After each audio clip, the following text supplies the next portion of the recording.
Now we have uploaded the file successfully. We'll now see how to collect the logs from our universal forwarder, and this is how it is typically done in most of the organization. We will have to edit inputs.conf file or add the inputs using Splunk CLI.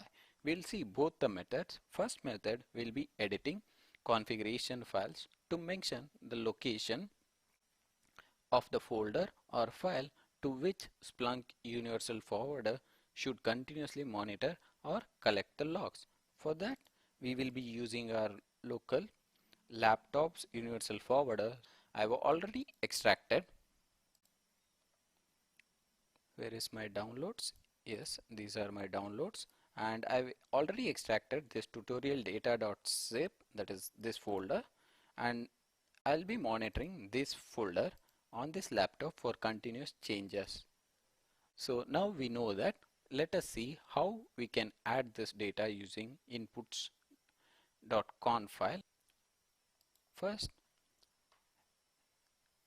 let us go to our inputs.conf on our universal forwarder, that is C program files Splunk universal forwarder. This is our Splunk home, etc system local.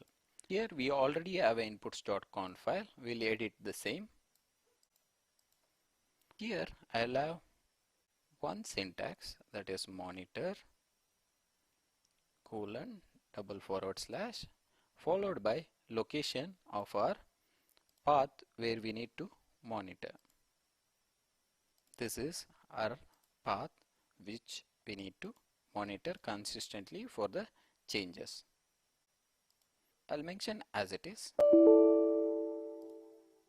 Okay, I need to open this file as an admin to edit. Let me quickly do that.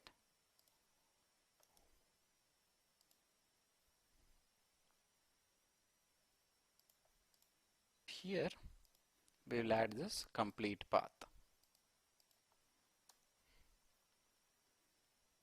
Yes, now we have added this path. I've just added monitor. We'll see other parameters at the later stage. Monitor and the location of which I need to collect the logs from.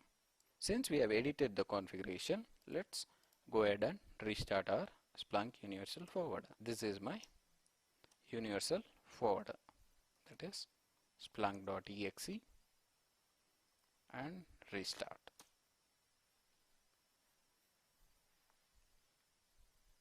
Once it has been successfully restarted, we should be able to see these logs in our search ad. Probably it should not take more than a minute or so to get these logs into our search ad.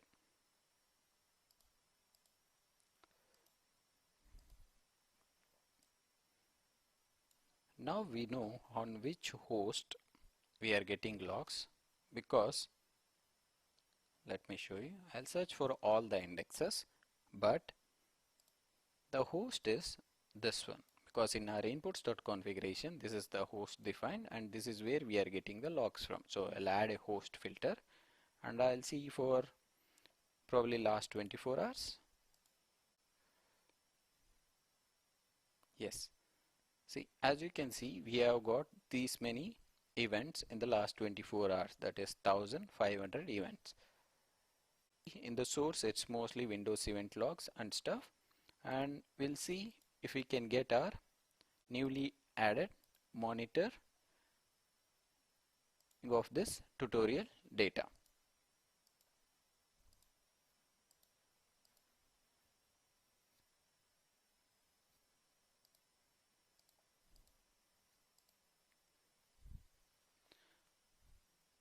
Now as you can see, we are getting different types of source. These are the default windows during the installation of Universal Forwarder we started collecting.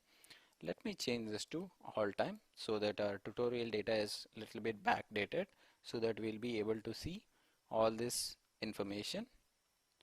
As you can see, now we have different source type. We got our access log, secure log, vendor sales, all the logs which were mentioned as part of our tutorial data location